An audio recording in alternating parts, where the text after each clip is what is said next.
The storm had already reached the glass doors of Harbor Point Medical Center before anyone in Trauma 2 realized that the worst danger had not come in with the rain. It had come in on the gurney. The man was half soaked from harbor spray and weather, his dark athletic jacket clinging to his shoulders, his jaw set so hard that the muscles near his ears twitched with strain. One hand pressed instinctively against the left side of his chest, while the other pushed weakly against the rails as the paramedics rolled him under the trauma bay lights. He had arrived irritated, proud, and frightened in the way capable men often are when pain forces them to surrender control in public. He wanted a doctor, not what he regarded as another pair of hands, and he said so with the brittle impatience of someone who still believed the right demand could alter the physics of a failing body. Mara Ellison did not flinch at his tone. She moved with the same controlled quiet she brought to every room, the kind of stillness that made everyone else seem louder by comparison. She clipped the monitor leads into place, glanced at the waveform, assessed the hollow at the base of his throat, and noted the bruising spreading beneath the collar of his jacket. Her attention moved with disciplined precision, never theatrical, never rushed, and never random. When she looked toward the attending physician entering the bay, she had already made the first internal calculation. The man's blood pressure was dropping faster than the cuff could fully reveal, and the shape of his decline was wrong in a way that had less to do with the numbers than with the body trying and failing to compensate around them. Dr. Victor Hale entered with gloves half on and the expression of a man irritated at being pulled from a better audience. He gave the patient a broad, dismissive look and concluded too quickly that the patient was awake, speaking, and therefore less critical than the room's urgency implied.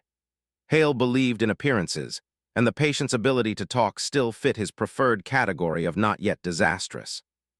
He brushed aside Mara's early warning with a weary superiority that suggested she was trying to manufacture drama where he preferred efficiency. The patient heard enough of that tone to recognize uncertainty where confidence was pretending to be expertise, and he asked again if anyone in the room could actually help him. Mara leaned closer and gave him the only answer that mattered. She let him know in the calmest way possible that yes, someone here could help him. His eyes found hers for a fraction of a second through rainwater and pain. In that brief look, she saw what the rest of the room had not yet bothered to see. The arrogance was defensive, the anger was fear trying to stay dignified, and the effort in his breathing was too controlled to be reassuring. He was managing his distress rather than exaggerating it, which in patients like him often meant the danger ran deeper than the drama on the surface. She asked for ultrasound. Hale said no without turning. Mara's gaze dropped again to the patient's neck, and this time the veins were fuller. His pulse pressure had narrowed. He tried to inhale, and something in the quality of that breath shifted from pain to impending collapse. Nothing in the room had yet become chaotic, but the laws governing the next few minutes had quietly changed. What nobody in Trauma 2 knew was that the man on the gurney had spent most of his adult life among people trained to detect fear before it spread, and that the nurse they routinely overlooked had once learned to hear death arrive in subtler sounds than this. Mara asked him where it hurt. He tried for humor and failed, suggesting that it hurt everywhere useful. She asked about medications and got a clipped negative. She asked his name and received only Nathan after the briefest hesitation, as if even now he was conserving more than breath. The paramedic at the foot of the bed gave the scene report. It had been a single-vehicle secondary impact near the Coronado approach. Nathan had swerved to avoid a wrong-way driver, struck the barrier, and initially walked at the scene. He had complained of chest pressure, shortness of breath, and dizziness. His vitals had remained decent until the final minutes of transport, when they began to worsen. Hale heard the report and fixated on the obvious bruise, the seatbelt sign, the visible trauma that fit familiar protocols. Mara heard the same report and focused on what did not fit. It bothered her that Nathan kept trying to sit forward, as if lying flat made his body feel less stable. It bothered her that sweat gathered under skin gone cold from rain. It bothered her that he answered in measured fragments like someone trying not to alarm the room. She had heard that cadence before in people trained to remain useful even while failing. When the monitor chirped, his heart rate was higher and his pressure lower. Mara said what the pattern suggested. She raised the possibility of cardiac tamponade. One of the residents reacted with the almost embarrassed amusement of someone who believed the word sounded too dramatic coming from a nurse. Hale dismissed the thought entirely. In his view, one did not call a diagnosis like that from bruising and instinct. But Mara was not reading bruising and instinct. She was reading physiology, behavior, and time. Nathan's fingers suddenly locked around her wrist, strong in a reflexive and desperate way. He tried to speak and winced as if something had shifted inside his chest. Mara placed her other hand over his fist and told him to stay with her. A resident asked whether to prepare for CT. Mara said no at the exact same moment Hale said yes. The room stalled in confusion. She did not raise her voice, but the sentence she gave them hit harder than a shout. If they sent him down a hallway like this, he would not come back. Silence followed not because everyone agreed, but because no one could miss the certainty in her tone. Hale straightened, more offended by public contradiction than by the possibility of being wrong. He accused her, without saying it directly, of stepping beyond her role. Mara corrected him without emotion. She was not making decisions over him. She was telling him what the monitor was already saying. The patient coughed, his oxygen dipped, and the resident moved the ultrasound machine closer without waiting to be asked again. Hale insisted on CT. Mara stepped aside just enough for the resident to get the probe in place and asked for a subxiphoid view. The resident obeyed under protest from Hale, who framed the ultrasound as a waste of time. The gel touched skin. The screen flickered into focus. The resident frowned once, then harder. Mara needed only a glance to know she had been right. A dark rim of fluid circled the heart. Before the resident could fully say it aloud, the patient's pressure crashed. The room transformed in less than 30 seconds. Hierarchy, ego, and routine all lost their footing at once. Mara was already moving. She called for the code cart, opened standing emergency protocol, directed respiratory to remain at the head of the bed, told another nurse to bring blood, and told the resident not to lose the ultrasound view. Hale also began issuing orders, but his voice entered the scene a beat later than hers every time, as though volume were trying to compensate for timing. Mara told them to call cardiothoracic surgery. The resident echoed the need with genuine fear now that the screen had exposed the stakes. Nathan's face had gone markedly pale. His grip loosened, his eyes drifted, and Mara leaned near enough for him to anchor to her voice. For one strange second he looked at her with confusion shaped like recognition. Then he lost consciousness. Hours earlier, before rain made the city clumsy, and before ambulance brakes screamed under the emergency awning, Harbor Point Medical Center had looked exactly like the kind of institution that mistook polished appearance for moral authority. The lobby still carried the faint scent of expensive flowers and stone cleaner, because a donor luncheon had ended that afternoon. Near the elevators hung a framed rendering of the proposed new trauma wing, all dramatic windows and elegant architecture, along with the name of the benefactor wealthy enough to attach a legacy to steel and glass. Victor Hale had spent much of his lunch beneath that rendering, smiling a little too readily at the right people, and practicing the social choreography of a man who wanted not merely influence, but permanence. Interim Director of Emergency Medicine was not enough for Hale. He wanted the title without the interim. He wanted the new wing to bear the glow of his tenure. He wanted the donor tables, the executive confidence, the curated image of the physician leader whose ambition could be mistaken for vision. He was the sort of man institutions often rewarded for sounding inevitable. Mara Ellison, by contrast, wanted her shift to start on time, the crash cart seals checked before the break room, and her coffee taken in a single sip she would never get to finish warm. She arrived 6 minutes early, as always, scrub jacket zipped, hair pinned back, badge straight, and a small black notebook in her pocket. She acknowledged security, verified supplies, and slipped into the unit with the efficient quiet of someone who viewed preparation as a form of respect. People had worked beside Mara for 9 months and still described her as though she were somehow unfinished. She was quiet, efficient, and difficult to read. She was the transfer from the VA system who did not flirt with residents, did not linger in gossip, and somehow always seemed to be in the room where the real patient mattered most. Some found her calm reassuring. Others found it vaguely accusatory, as if her lack of noise exposed how much of theirs was unnecessary. It partic. Ullerly annoyed certain physicians that she never seemed interested in winning them over.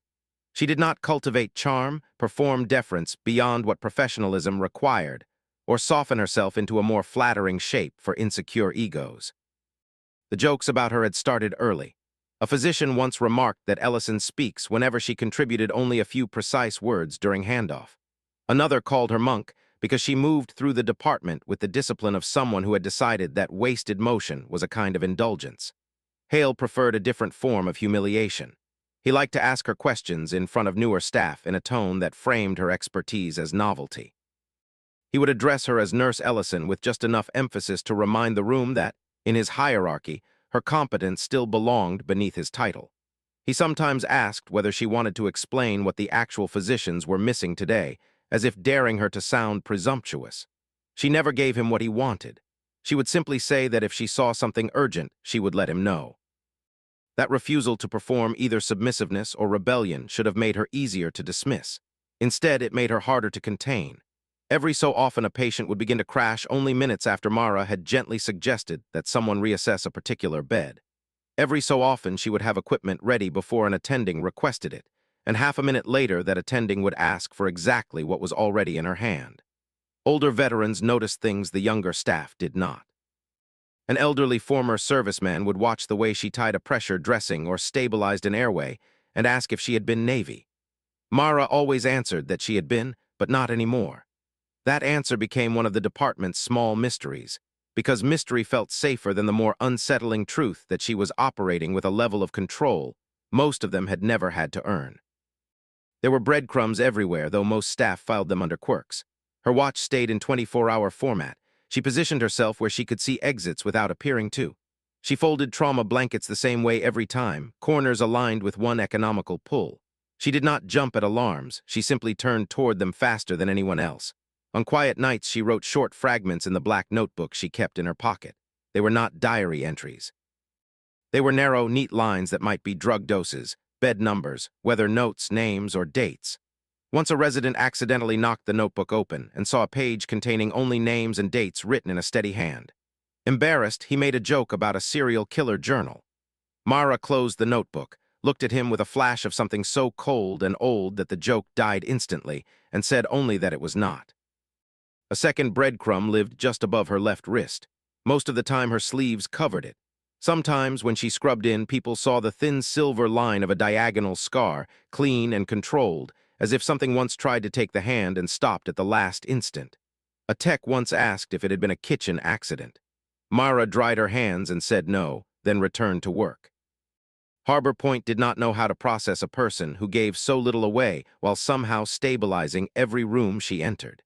It was easier to construct theories around her than to accept that she might have earned her quiet somewhere no one there could imagine. By late afternoon, the weather had turned hostile.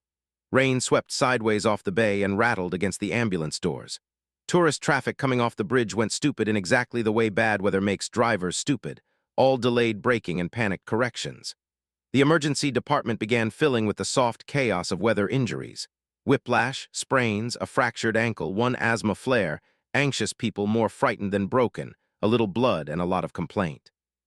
Hale loved these stretches because they made him visible.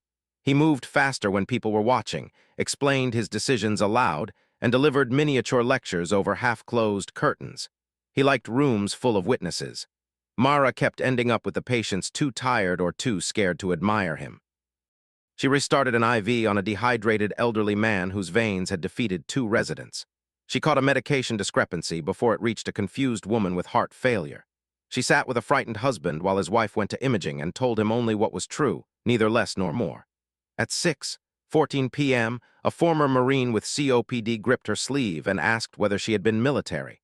Mara adjusted his cannula and said she used to be. He replied that he knew it from the way she scanned corners. She told him to focus on breathing.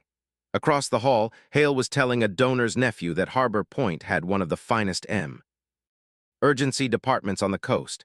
At 6:19, EMS called in a collision near the bridge approach. One adult male, restrained driver, high suspicion of blunt chest trauma, initially ambulatory, now deteriorating. Before the room even fully processed the report, Mara said to take him to Trauma 2. Hale, halfway through a polished sentence about throughput metrics, announced that he would take Trauma 1. The charge nurse reminded him that the donor's nephew was in Trauma 1. He recalculated, annoyed, and waved for the incoming trauma to come to 2 instead. Mara had the bay ready before the doors opened. That alone should have meant something. She selected blood tubing before the first full set of vitals. She positioned the ultrasound so it could be reached quickly from the patient's right side. She had O-negative requested to stand by without making a speech about it. She clipped trauma shears to the rail in the fastest orientation for retrieval. Denise, the charge nurse, noticed and asked whether she was expecting fireworks.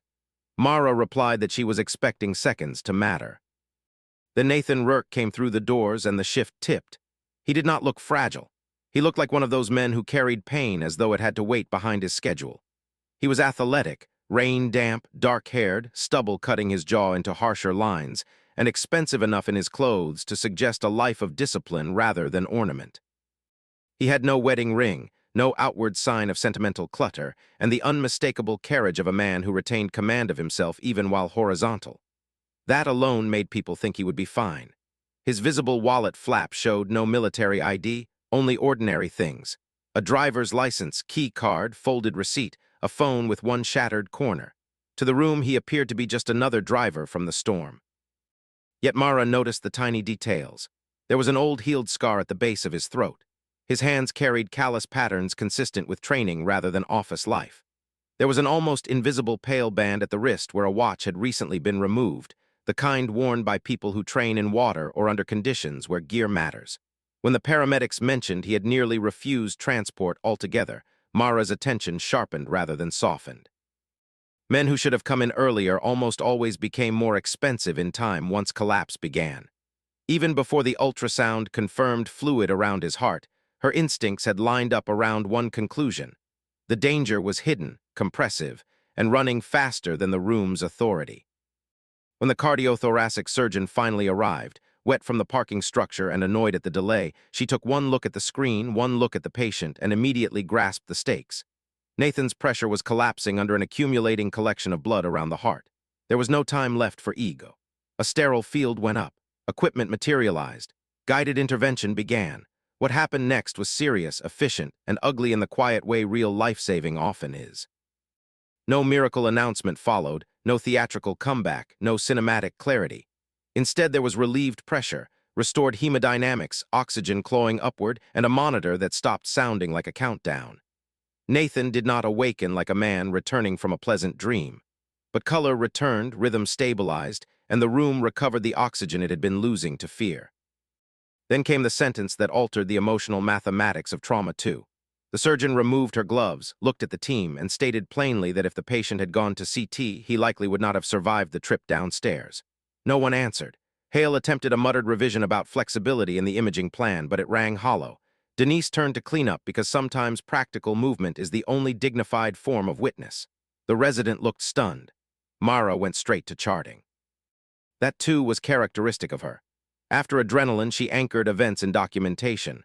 Time of arrival, time of concern voiced, time of ultrasound requested and denied, time of decompensation, time of page to surgery. She wrote as though she had learned long ago that memory could be sanded down, but a record could still pin truth in place. Before Nathan left for ICU, Harbor Point learned 3 facts in rapid succession. First, deeper in his wallet than the paramedics had initially checked were active-duty federal credentials. Second, his full name was Commander Nathan Rourke. Third, the call that came less than 10 minutes later was not from family. It was from Naval Special Warfare. That revelation changed the air at the nurses' station before anyone articulated it. A tech whispered about whether he was a SEAL. Denise corrected the wording by using his rank. Hale adjusted his posture immediately. Some men can smell proximity to power the way other people smell incoming weather, and Hale was one of them. Even then, he was probably beginning to rehearse his version of the night, the one in which he had been decisive, inclusive, and central. Mara signed her note and went to check on another patient. She did not look toward the ICU elevators. That was the kind of thing that unsettled people about her. The more extraordinary a moment became, the more ordinary she behaved, as if significance lived with the patient rather than the performance around it. At 8:03 p.m., Hale found her restocking syringes. He accused her of embarrassing him in the trauma bay. Mara answered that embarrassment had not been her goal. He objected that she had contradicted him in front of staff and a surgical consultant. She replied that he had been sending an unstable patient to CT. Underneath the clinical disagreement lay the real grievance. Hale could tolerate brilliance in residence because brilliance still answered to him. He could tolerate difficult consultants because they occupied a parallel hierarchy. What he could not tolerate was a nurse who rarely spoke and kept being correct in ways the room could hear.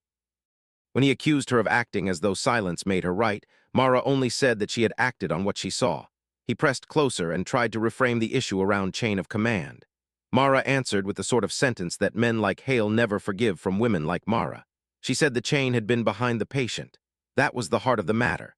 Hale then said aloud what had likely been festering in him for months. Experience somewhere else did not make her special. This was not a battlefield. It was a hospital. Myra replied that she knew where she was. He told her to remember her place. She nodded because arguing with men like him in empty corridors only fed the dramatic scene they wanted. He walked away believing he had restored order. He had not yet read her chart note. At 8:41 p.m., retaliation began in the shape it often prefers: administrative, polished, deniable. Hale initiated an informal review of what he called a communication breakdown in Trauma 2. He told Denise that Mara's tone had escalated team stress. He amended his own documentation, smoothing chronology and shifting phrasing so that the ultrasound seemed more naturally part of his own management plan. He might have gone away with the rewrite if Mara had charted vaguely or emotionally, but her note was exact. It contained times, observations, requests, denials, and interventions with the cold clarity of someone who knew what institutional amnesia looked like. Denise read both notes and saw the gap between them. She asked Mara whether she wanted risk management informed. Mara replied that policy required it. Denise asked again in the language that mattered, and Mara said yes. Across the station, younger doctors reduced what had happened to luck. One called Myra the quiet nurse who had gone rogue and gotten lucky. Another remarked that anyone could look heroic if the surgeon arrived in time. Myra heard them. She gave no sign. Her anger, when it existed, did not announce itself. It looked like a woman holding a specimen tube so steadily that her knuckles never whitened even while a room tried to erase her. The formal blow fell shortly after 9. Denise called Myra into the glass-walled consult room off the nurse's station. Hale was already there with a printed incident form and the solemn expression of a man who wanted witnesses for his own version of discipline. He informed her that pending review he was removing her from direct trauma assignment for the remainder of the shift. The stated reasons were insubordination, disruption of physician-led care, and failure to maintain role boundaries during a critical event. The language was polished, which made the cruelty worse. Mara read the form once and stated that it was inaccurate. Hale said she could respond in writing. She answered that she already had in the chart. He insisted that the chart was not where conduct issues were resolved. She answered with another sentence that Denise would remember long after the shift ended. The chart, she said, was where time survives. Hale slid the paper closer and asked for acknowledgement. Mara signed, not because she agreed, but because people who understand systems know that refusing to sign often serves the wrong story. As she stood to go, he added that until the matter was resolved, she would not re-enter Commander Rourke's care area. There it was at last. Rank invoked when useful, public enough to be overheard, subtle enough to be denied later. Mara stepped out while residents pretended not to watch. Humiliation in institutions rarely arrives as a dramatic spectacle. More often it is cold, procedural, and designed to demand that a person keep working while being quietly erased. Myra went to her locker because for a moment there was nowhere else to put herself. The break room was empty except for the vending machine hum and the storm muttering at distant windows. She opened the narrow metal door and took out her phone, her notebook, and her rain jacket. On the upper shelf sat a cheap matte black mug someone had left there months ago because she never used branded hospital cups. On the bottom was a faded decal of a bird in flight and the word Wren. She turned the mug over once, then set it back. She slipped the black notebook into her jacket pocket and stood still for a moment, listening to whatever lived far away in her memory. Dignity is often mistaken for visible strength, speeches, tears withheld under observation. More often it is a person alone in fluorescent light deciding that injustice does not entitle anyone to watch them fracture. A soft knock came at the break room door.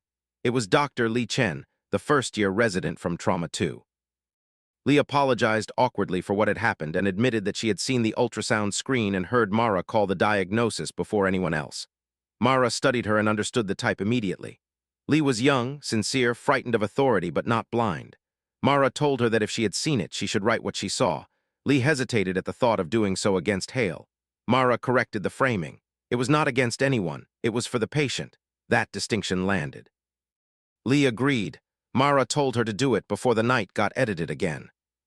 By 9:40, the hospital had learned that Commander Nathan Rourke was not just active duty, but visible, decorated, and known in circles Harbor Point was suddenly terrified of mishandling. Security appeared first, discreet but unmistakable. Then came an administrator, then two civilians whose stillness and bearing made clear that they belonged to the military even in plain clothes. One was a woman in her 40s with close-cropped hair, and the kind of contained authority that makes everyone else lower their voices. She introduced herself as Captain Adrian Cole, medical liaison to Naval Special Warfare. Hale responded with practiced cooperation, emphasizing teamwork and rapid escalation while tactfully omitting the fact that a nurse had forced his timeline forward. Cole listened in complete silence until she asked a specific question. Had Commander Rourke lost consciousness before or after concern for pericardial fluid was raised? The room did not answer immediately because the answer carried blame. Hale resorted to vagueness about simultaneous assessments. Cole accepted a printed page from the silver-haired man beside her, glanced at it, and remarked that it was interesting. Hale asked what was interesting. Cole said not yet. Denise felt for the first time that night the hinge of power begin to turn.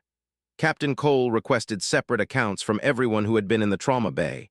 That alone put a crack in Hale's composure. He had expected gratitude and deference. Instead, he got process. Lee gave her account with trembling hands and surprising clarity. Denise provided hers with careful professionalism. The respiratory therapist said flatly that the nurse had identified the instability first. Even the tech corroborated the sequence. When Cole asked where Nurse Ellison was, Hale answered too quickly that she was off assignment because of a conduct issue. Cole repeated the phrase conduct issue with just enough scrutiny to strip it of its camouflage. She asked whether the conduct issue involved the same person who had identified the life-threatening complication. Hale tried to reframe it around communication and command structure. Cole asked the question that most damaged him. She wanted to know what exactly command structure meant when the wrong decision was already in motion. Emergency medicine is a field where a 3-second silence can sound like guilt. Hale did not answer in time. Nathan woke in the ICU a little after 10 under softened lights, line pumps, and the mechanical hush of monitored recovery. Pain arrived before full orientation. Then came the room, the memory of rain and impact, the pressure in his chest, and the quiet female voice that had cut through the noise with impossible precision. The ICU nurse noticed him stir and checked a line. Captain Cole stood near the window. She told him he was at Harbor Point. When he asked how bad it had been, she answered that he had been minutes from worse. That was enough for a man like Nathan who understood the shape of narrow margins. He asked who had caught it. Cole initially answered in the language institutions prefer, saying he had a team. Nathan repeated the question. This time she told him a nurse named Mara Ellison had raised concern before the attending did. Even through pain medication, his attention sharpened. He repeated the surname as though testing it against old weather. Cole asked whether he knew her. Nathan frowned and said that the name alone meant nothing if the voice was wrong. Cole reminded him that on arrival he had asked for a doctor.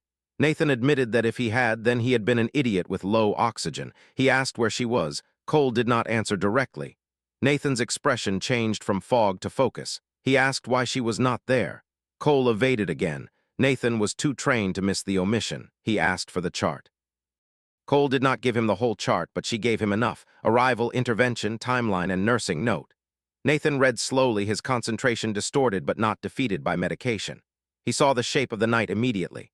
One person noticed the danger. Another resisted. The team moved. The patient lived. Then the person who noticed first was pulled from his care. He read Mara's note twice. One detail snagged his memory. She charted in Zulu time.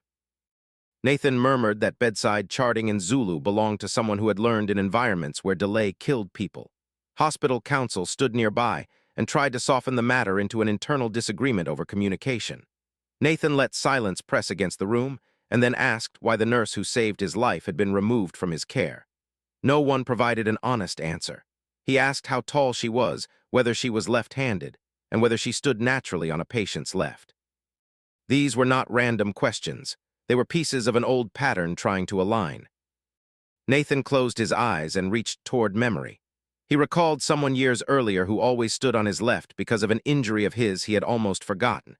Someone with a quiet voice who never repeated an order because she expected you to hear it the first time. He told Cole to find her. Mara, meanwhile, had not gone home. Denise had quietly texted her not to leave campus yet, so Mara sat in an unused consult office on the 3rd floor overlooking the wet glow of the parking structure lights. Her jacket was still zipped. Her notebook sat closed beside her hand. When Captain Cole entered, Mara stood automatically and addressed her by rank rather than by title or courtesy. That one word answered several questions at once. Cole studied her face more closely. Time had altered it, civilian life had changed the context, and fluorescent hospitals were not maritime operations under rotor wash, but some identities do not disappear. They simply remove the visible markers. Cole said Mara's file had been sealed deeper than expected. Mara answered that it had been intended that way. Cole asked whether she had known it was Nathan when he arrived. Mara said no. The voice had been wrong, the face older, pain had changed him. She had only begun to suspect when he grabbed her wrist. Cole told her he remembered enough to ask for her. Mara replied that she was no longer on his care team. Cole said that could change. Mara asked whether it should. Her response made clear the life she had chosen. She had not come to Harbor Point to be discovered. She wanted a hospital, patients, and work she could leave at the end of a shift. Cole told her she had selected the wrong species of institution for anonymity. Mara had indeed not come to civilian medicine hoping for revelations. 5 years earlier, she had finished the nursing degree everyone told her would be a natural transition after service. Before that, she had been Hospital Corpsman First Class Mara Ellison. Attached under circumstances many civilians would not understand, and some would misunderstand entirely. She had worked in salt wind, rotor wash, narrow compartments, and darkness that made ordinary fear feel primitive. She had kept wounded men alive in places where there were no polished floors, no institutional layers, and no luxury of hesitation. Her call sign had not come from speaking softly in ordinary life. It had come from a night in black water when comms failed, visibility vanished, and panic began to move through a compromised team.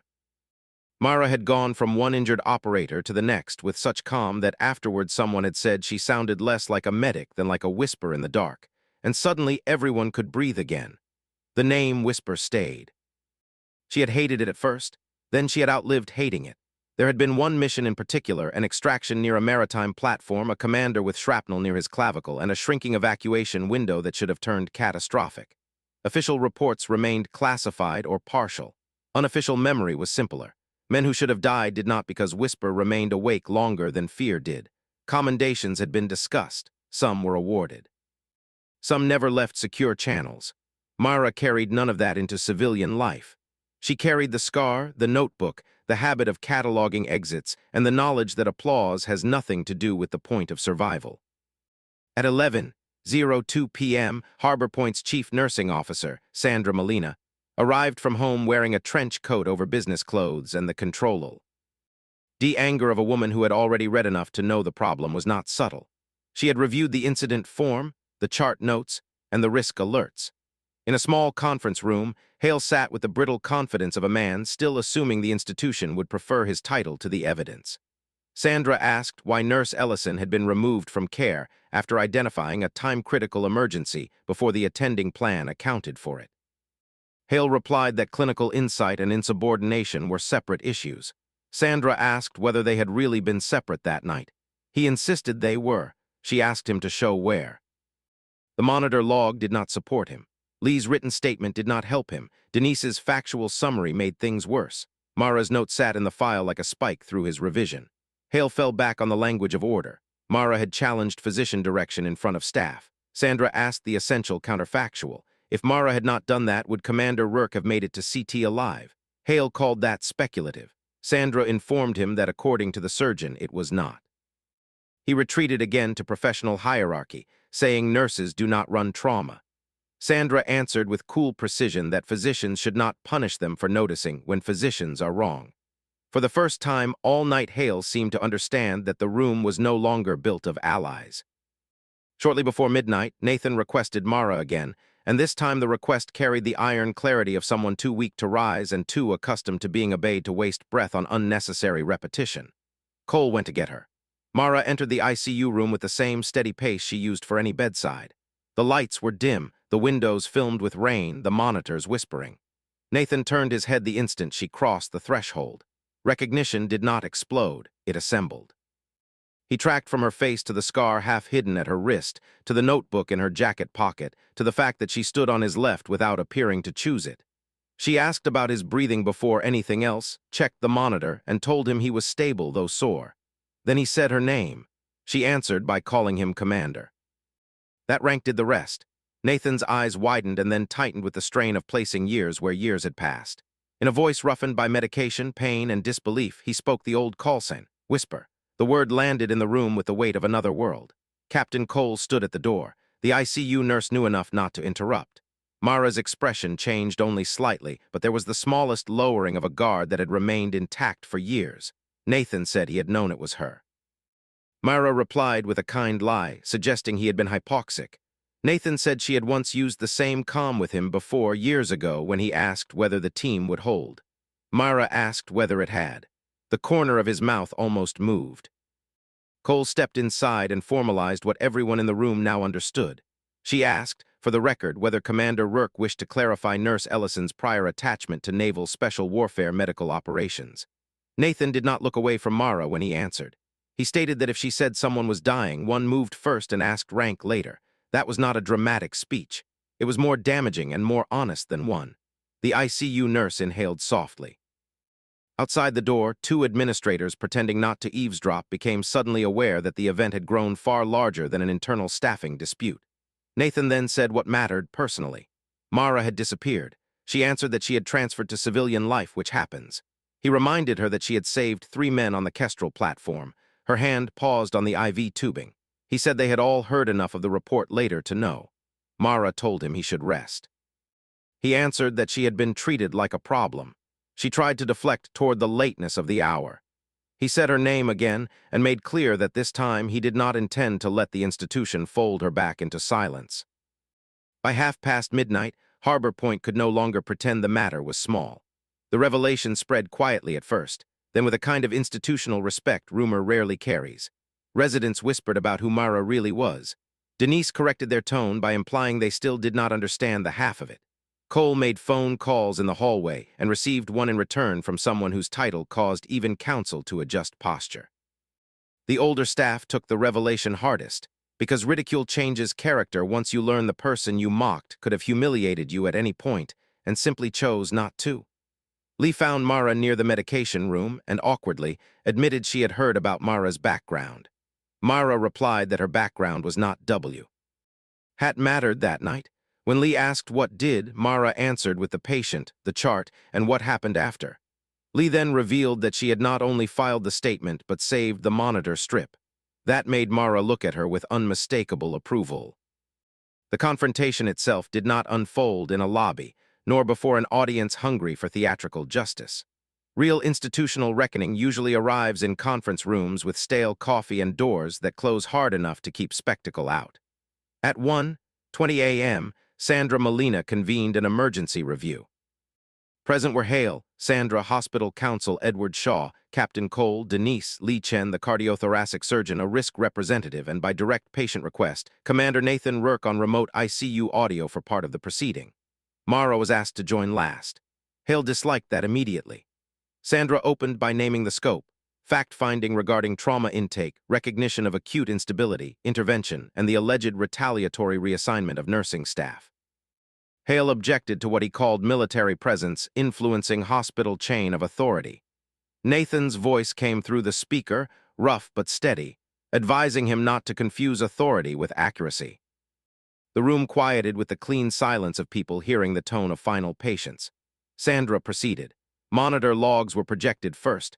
Arrival, blood pressure trend, oxygen saturation decline, the timestamp when concern was raised, ultrasound activation, page to cardiothoracic surgery, pressure crash, intervention. Then came the chart notes. Hale's amended documentation, Mara's original note, Lee's statement, Denise's account. The surgeon spoke without ornament. When she arrived, the nurse's concern had already been validated on ultrasound, and had the patient gone to CT, there was a high probability of arrest outside immediate surgical access. Sandra asked Hale whether he had denied the initial ultrasound request. He tried to soften the wording by saying he had deprioritized it within imaging workflow. Lee, voice shaking but resolute, said that he had used the word no. Hale attempted to undermine her by questioning whether she was interpreting tone as order. Mara then spoke for the first time in the review and ended the matter by clarifying that it had not been tone. It had been the word no.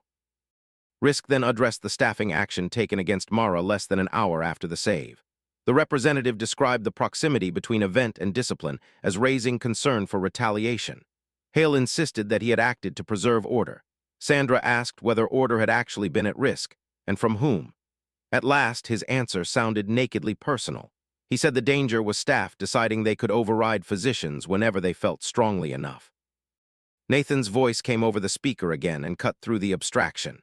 She had not overridden his authority, he said. She had outrun his delay. Cole then produced a further document and gave the room context it had not had. Civilian employment records had not fully foregrounded Mara's prior military trauma credentials beyond generic service history, but that omission did not belong to her. Her documented field experience under naval special warfare exceeded that of anyone present in Trauma 2 with regard to trauma recognition under unstable conditions. Hale reacted by trying to belittle that experience as combat anecdote irrelevant to hospital practice. Cole replied with lethal simplicity that this was not about romance or military myth. It was about a nurse who recognized obstructive shock in time and a physician who did not. He laughed weakly and accused the room of hero worship. Sandra said it was documentation. What ultimately undid Hale, however, was not rank, not Nathan's recognition, and not even Cole's testimony. It was metadata. Electronic records preserved the tiny betrayals of chronology with ruthless patience. Audit trails appeared on the screen, timestamps, login credentials, late note modifications, the exact minute Hale had supplemented, reframed, and backfilled his account after other staff entries already existed. His polished addendum now stood beside the cold timing of its creation. Sandra stated that he had altered documentation after reviewing others' notes. He insisted he had only supplemented. She answered that the supplementation materially shifted credit and obscured the origin of the correct concern. Hospital counsel finally stepped in long enough to observe that, whatever internal terminology anyone preferred, the legal optics were catastrophic. Hale tried one last defense by saying no patient harm had occurred. Nathan responded from ICU that this was only because the nurse Hale tried to sideline had prevented it. The surgeon added that the rest of them had moved once she forced the issue. Sandra then closed the folder and informed Victor Hale that effective immediately he was relieved. D of administrative authority pending full peer review. He would have no supervisory control over nursing assignments during that period. Risk and credentialing would evaluate the documentation discrepancy, and human resources would investigate retaliatory conduct. Hale objected that one could not do that in the middle of a shift. Sandra answered that one absolutely could. He spat out the phrase over a nurse. Mara answered before anyone else could. It was over a patient. That was the sentence that settled the moral center of the night. Hale was escorted out not by dramatic security theatrics, but by policy, which professionals fear more because policy cannot be charmed in a corridor. His badge privileges were reduced, his authority transferred, his access reviewed. Several staff saw him leave the conference room trying to wear dignity over panic. By 3 in the morning, the story had hardened into institutional memory. Quiet nurse identified a lethal complication. Attending resisted. Patient nearly crashed. Quiet nurse was punished. Patient turned out to be a decorated SEAL commander. Commander recognized the nurse by an old call sign. Review occurred. Attending lost authority before dawn. Hospitals are ecosystems of memory. They forgive slowly, and they never truly forget the shift that reveals what people are made of. Mara spent the remainder of the night not in trauma and not in exile, but where Sandra placed her. Observation overflow, helping stabilize ordinary people who would never know they were being cared for by someone carrying histories they could not imagine. Mr. Dugan, the former Marine with COPD, noticed the atmosphere had changed and said that something had happened. Mara replied that several things had happened. He asked if she was all right. She adjusted his blanket and said yes. He watched her for another moment and muttered that it was a military answer. This time she gave him a small, brief, real smile. Somewhere upstairs, Nathan slept in broken fragments shaped by medication, pain, and memory sharing the same dark tide. By sunrise, the storm had moved inland, leaving the city washed and pale under a reluctant morning. Harbor Point looked outwardly the same. The polished stone lobby, the donor plaque, the framed rendering of the future trauma wing, the smell of coffee and disinfectant. But institutions change long before architecture does. The night staff traded report to day shift with a charged restraint that only intensified the truth. Some details were still confidential, some were now under review, and some would become formal findings later. Yet everyone who mattered already understood enough.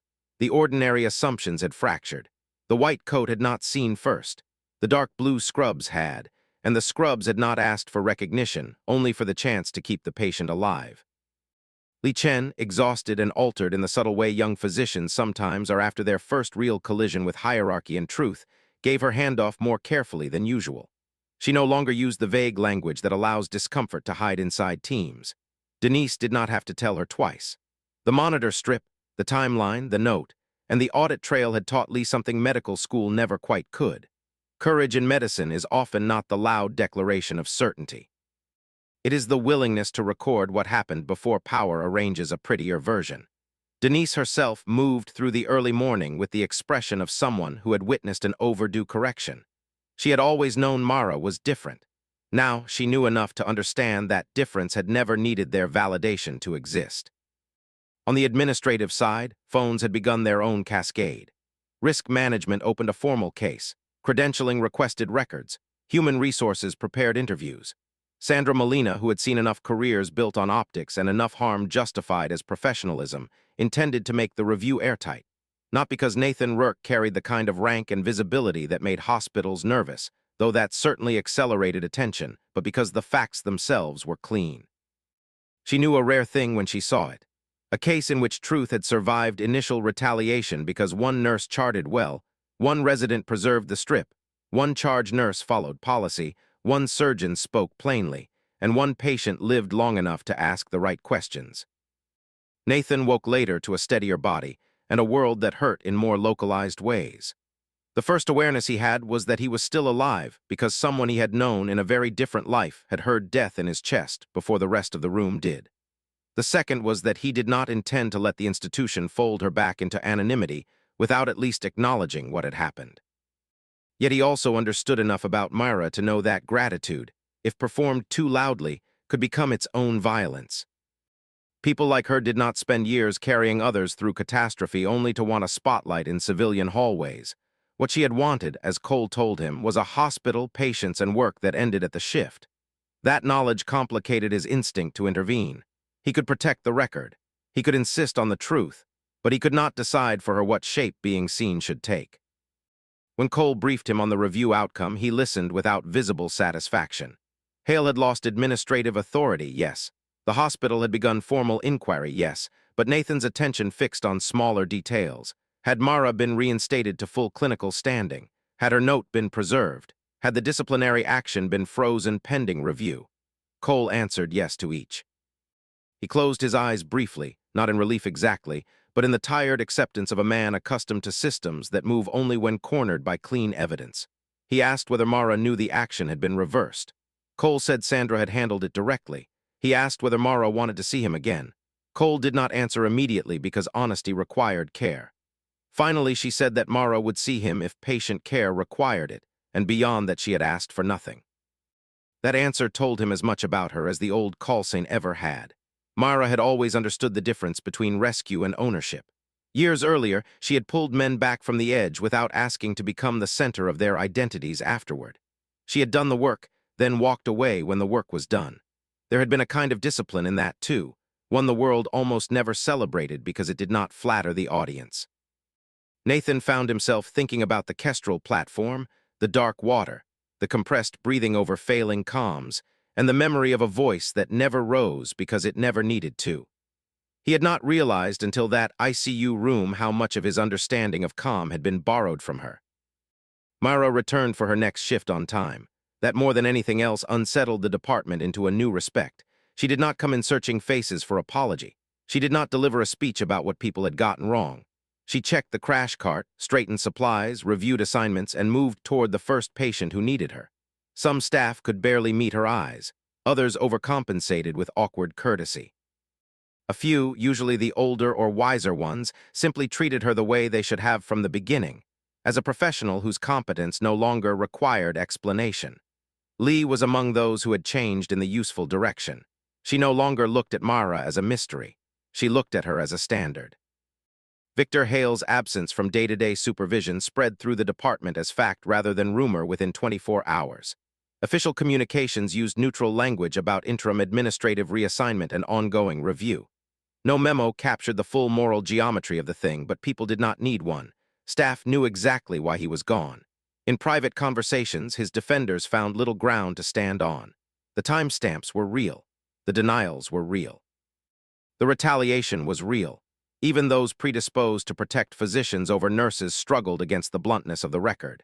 Hale had not merely been wrong. He had been wrong, then punitive, then dishonest in a documented environment. Institutions can forgive arrogance if it produces outcomes. They become less forgiving when arrogance nearly kills someone with connections and leaves audit trails. As for Mara, she did not become a legend in the way gossip usually manufactures legends. Something more difficult and more durable happened instead. People stopped making jokes in rooms where she could hear them. Attendings began listening when she said she was concerned. Residents learned to ask what she was seeing rather than whether she was overreacting. Techs noticed that she still took the least glamorous tasks without complaint and still moved first toward the room where the patient mattered most. Respect arrived not as sentiment but as a correction of behavior. That suited her fine. She had never wanted awe. She wanted the patient to come first and the room to stop getting in its own way. Nathan remained in the ICU long enough for pain to soften into soreness and danger into monitoring. He saw other clinicians, other nurses, and the ordinary rhythm of recovery resumed. But every now and then, during a line check or a consult, or a moment when the unit fell briefly quiet, he would think of the exact instant in Trauma 2 when panic had not yet spread, but had already been heard by one person. He thought of the way she had not argued like people seeking credit argue. She had simply named reality and moved. There are forms of authority that depend on rank, forms that depend on title, forms that depend on institution. Myra's had always depended on something harder to counterfeit, being right before the room could afford delay. When he was well enough, he sent no flowers. He made no grand public gesture. He knew better. What he did instead was submit the only thing likely to matter in the long term, a formal patient statement. It was concise, precise, and devastating in its restraint. He documented that nurse Mara Ellison had recognized the urgency of his condition before the attending physician had altered course, that her intervention and insistence had materially affected his survival, and that any retaliatory action taken against her after the event was incompatible with patient safety and professional ethics. He did not mention Kestrel. He did not mention Whisper. He did not use his own history as leverage any more than necessary. He simply fortified the record. That, too, was a kind of respect. Mara read the statement only because Sandra believed she should know it existed. Her expression did not change much while reading, but Sandra noticed the slight pause at one line where Nathan had written that she had not exceeded her role. She had fulfilled the first duty of care by refusing to let a preventable death be disguised as protocol. Sandra asked whether Mara wanted the statement placed in her personnel file as commendation support. Mara answered that it belonged in the case file first. Always the patient, then the chart, then anything else. Sandra nodded. She had by then learned that Mara's restraint was not passivity, it was an ordering principle.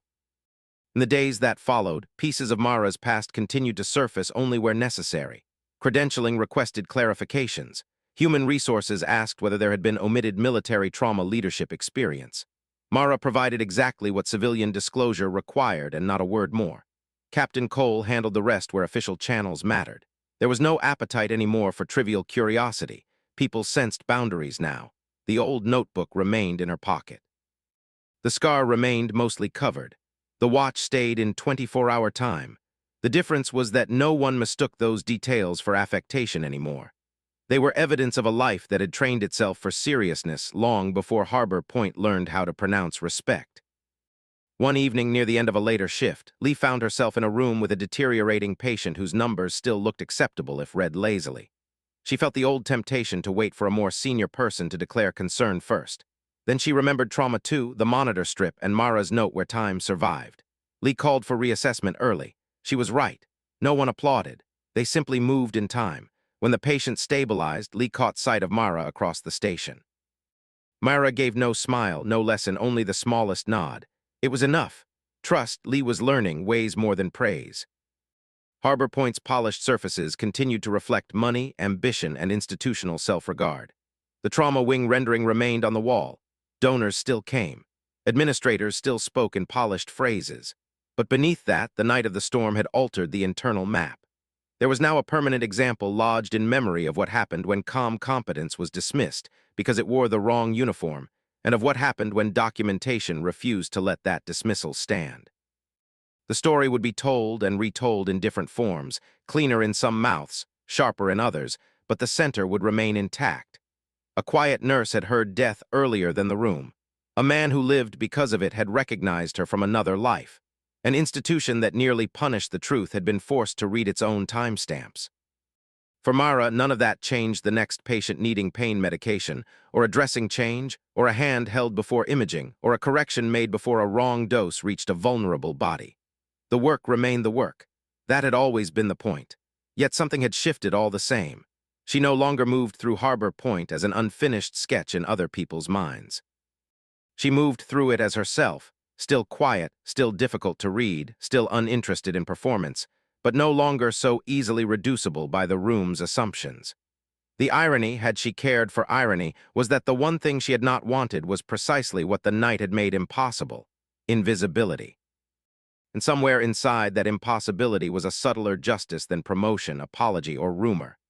The justice was that the truth had been preserved in the form she trusted most, not in speeches, not in admiration, in the chart, in the strip, in the audit trail, in the patient who lived, in the resident who wrote what she saw, in the charge nurse who followed policy, in the chief nursing officer who refused to flinch, in the surgeon who spoke plainly, in the commander who remembered of see from darkness and recognized it under fluorescent light.